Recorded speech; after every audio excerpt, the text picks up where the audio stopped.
Well, I'm back. So there's my bike, and I was strolling around with the that's the shut up mount, and this is the location. Well, I don't know why I'm here. I was like, let's do a shoot. भनेर म यता आएको हो. I was thinking एउटा प्लेसमा बसेर अनि talk about the storylines that I wrote a few years back. अनि well, yeah. So basically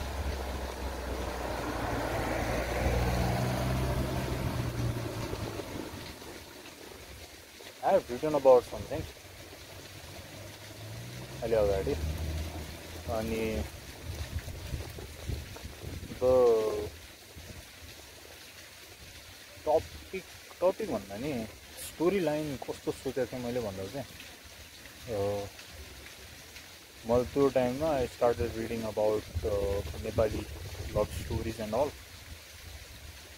अनि अलि टाइम भएको थियो लेखेको चाहिँ. But what I thought about that is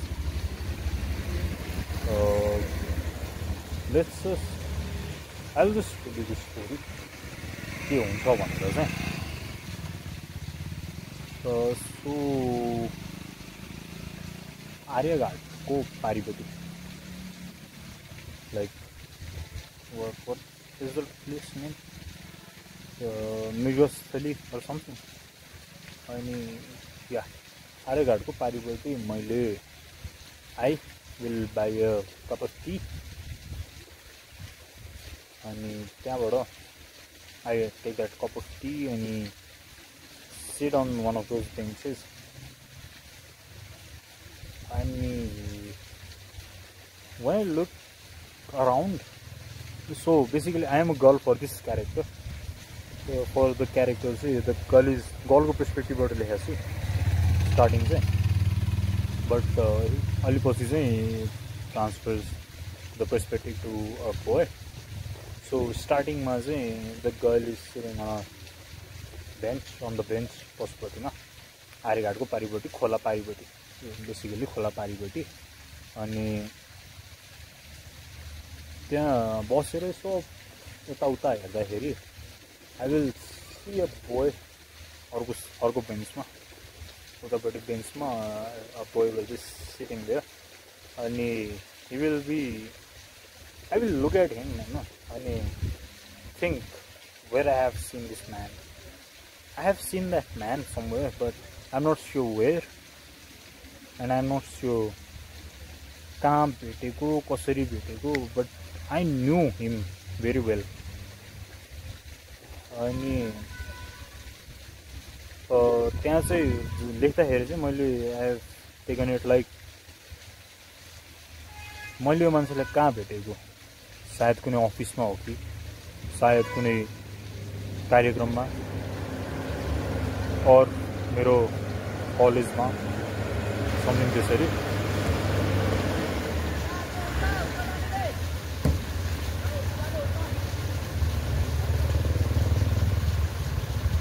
Well, the sound is one of you off. So, गाडी आएर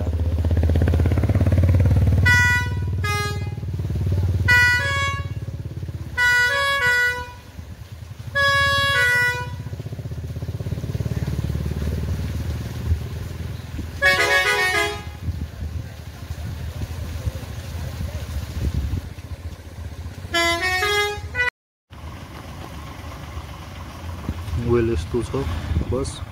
People are climbing माथि, सो यसै गरेर नि लोग होला भित्र भिड भयो भने माथि लान्छ नि, माथि बसाउँछ.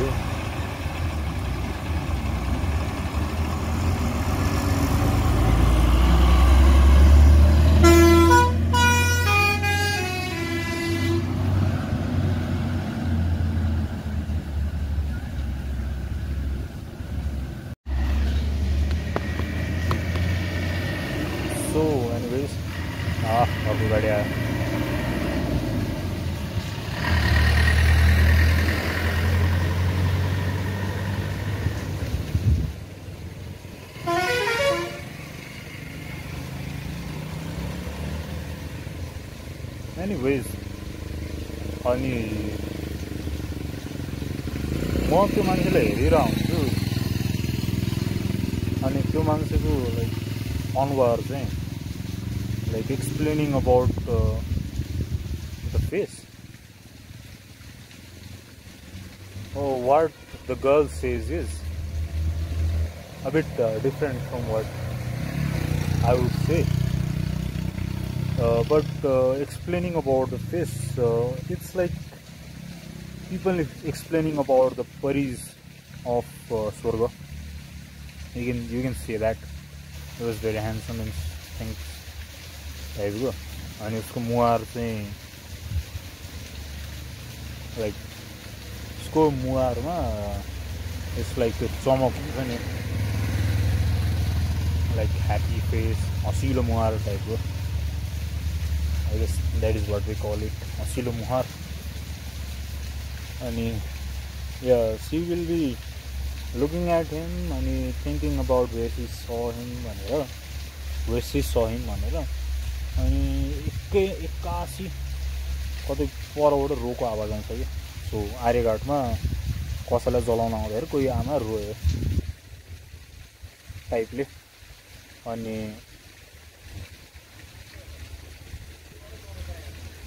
त्यसपछि the person the girl looks towards the Aryaghat. There would be a woman crying for some dead body, probably his son, because it looked like a man. No. Probably a son, because आजकलको केटाहरू bike कुदाउने भनेपछि त त्यस्तै नै त हो भन्ने सोचे हुन्छ नि त अनि या कहाँ गएर मर्छ हो टाइपले क्या बाइक कुदाउने भनेको त्यस्तै हो केटाहरूले अनि कहाँ गएर मर्छ होला यो भन्छ नि मान्छेले हिँड्दा हिँड्दै त्यस्तै अनि उसले आर्यघाटबाट टाउको उचालेर पशुपतितिर हेर्छ अनि लाइक सी सीज बादल कमिङ अराउन्ड कालो बादल clouds it's about to rain अनि त्यसपछि she looks at him again then उसको त्यो हँसिलो मुहार चाहिँ अलिअलि स्याड हुँदै गयो क्या उसको त्यो मुस्कान हरायो टाइप्स के अनि सी अनि थोरै पानी पर्नु थाल्यो उसले अन्तिम चुस्की लिन्छ केटाले अन्तिम चुस्की लिन्छ त्यहाँबाट उठेर हिँड्छ अनि केटीले चाहिँ त्यो मान्छे उजेल नहुन्जेलसम्म हेरेर बस्छ अनि then she remembers it was the same guy she had a crush on when she was in campus. It was about 5 to 7 years ago. She used to study in campus and त्यतिखेर उसले भेटायो वाला केटा हुन्छ and the twist over here is त्यो केटा भनेको उसको साथीको बोयफ्रेन्ड हुन्छ so that's the twist of how they did not get into a relationship so yeah anyways त्यसपछि उसले एक अन्तिम पटक ऊ बसेको चेयर कुर्सीमा त्यो बेन्चमा हेर्दाखेरि सी सीज अ ज्याकेट त्यो केटाको ज्याकेट छुटेछ सुरुमै आएर खोलेपछि उसले ज्याकेट छोडेछ अनि she rushes towards the jacket grabs it अनि takes all belongings with her and she goes crossing towards the boy where that boy is going भनेर अनि she then कुदिरा हुन्छ अनि अलि ठुलै पानी पर्न थाल्छ she is अलिअलि भिजिसके हुन्छ अनि she does not have a umbrella with her अनि त्यो while explaining पुल आउँछ नि जब त्यो पारिपट्टिबाट आर्यघाट जाने पुल त्यो पुलमा पुग्ने बित्तिकै सी डज नट यति छिटो त हिँड्नु नपर्ने हो भनेर उसले सोचिरहेको हुन्छ केटीले अनि केटीले सोच्दा सोच्दै सी लुक्स पछाडितिर इफ हि इज पछाडि भनेर बट इज नट सेम अनि ठुलै पानी परेर हुन्छ ऊ दोधारो हुन्छ कता जाउँ भनेर अनि ठ्याक्क आर्यघाटतिर फर्किन्छ को रहेछ को बित्या रहेछ भनेर सोच्दाखेरि को बित्या रहेछ उसको मुहार त्यस्तो हराउने गरी भनेर हेर्दाखेरि she spots a best friend not a best friend the same गाईको गर्लफ्रेन्ड वेल त्यतिखेरको गर्लफ्रेन्ड ड्युरिङ कलेज अनि त्यसको पारिपट्टि ठ्याक्क जुन ब्रह्मनालमा उसले पानी खुवाइरहेको हुन्छ त्यसको ठ्याक्कै पारिपट्टि the boy will be standing there she goes there approaches him अनि अप्रोच गरेपछि सी लाइक स्कल्स 2-3 टाइम्स त्यसपछि बल्ल ऊ हेर्छ केटाले केटीतिर हेर्छ अनि दे आर लाइक तिमी कहाँबाट यहाँ आयो भनेर सोध्छ अनि the boy hugs her without any intention like he wants to be hugged त्यही भएर he hugs him अनि त्यसपछि हग गर्छ अनि एकछिनपछि छोड्छ अनि he is like the girl says don't worry जो आउँछ जानै पर्छ टाइप्सले मोटिभेट गर्छ अनि त्यसपछि the boy says something it's like boy has an scooter अनि he is not in the condition of riding that scooter so he asks her to drop him to his home अनि she could have taken the scooter with him he would pick it up भोलिपल्ट अनि त्यसपछि she says okay अनि she takes him to his home अनि गौशाला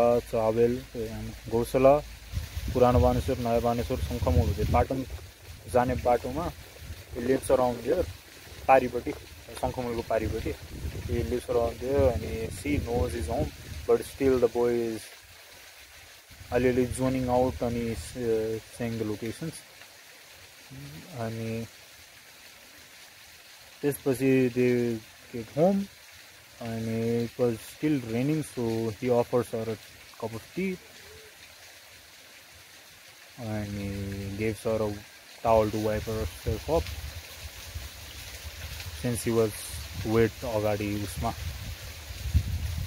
पुलमा but they wear a raincoat well coming to their home scooter पछि चाहिँ so yeah so she is अलिअलि वेट अनि त्यही भएर हि गिभ्स द्याट टावल अनि she wipes a hair and dries off some things त्यसपछि he goes to make tea I am not sure why he move on so easily from the death but still he goes to make tea and the girl will be walking around his room looking at something, some books. He is a very crackhead about reading books, novels, and she finds a diary over there and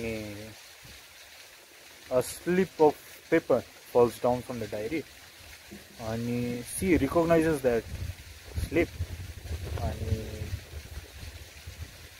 basically the slip is a love letter that she had given to him before she knew that he was dating her friend Vanera. So turns out he had kept it all along early summer. So yeah, that is that. मैले यहाँसम्म चाहिँ लेखेको छु but I have not thought about त्यसपछि के हुन्छ भनेर. It took me a lot to write this as well because two time exam was already or something and yeah that is basically the story. Till I will exaggerate some things and college school love story types with one reason I guess they were so la. People walking around are like, what the hell is this guy doing? I'm looking at a phone and talking. Maybe I'm doing something. Anyways, so let's go. Kati bhayo? 2 बजेछ 2 बजिसक्यो first. Okay, यहाँबाट जानलाई लगभग 15 minutes माथि पुग्नलाई, bypass पुग्नलाई. त्यसपछि 30 minutes आरएनएससी parking चाहिँ खोज्नुपर्छ. So let's go त्यता. I will see you guys in the motor vlog again, I guess.